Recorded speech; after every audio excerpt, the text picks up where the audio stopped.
May nalaglag dun isa kanina. Ha? May nalaglag isa. Ano? May nalaglag isa. Saan? Diyan o. Yung malakas yung hangin.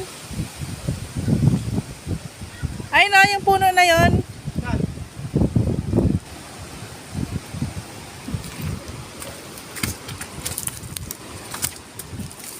Saan? Isa lang, nahulog.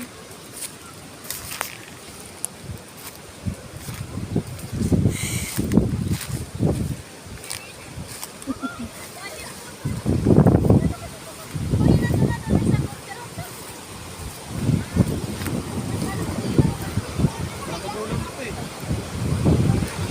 Diyan ata yun eh.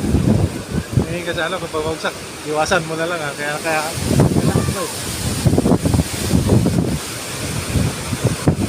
Yan yun eh, yung nalaglag. Ang lakas ng hangin.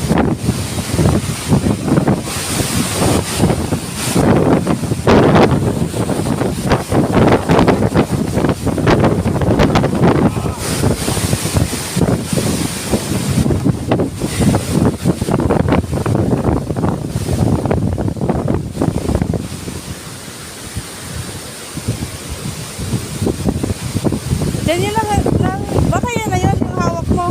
Ha? Baka yan na yung hawak mo. Kulang ito.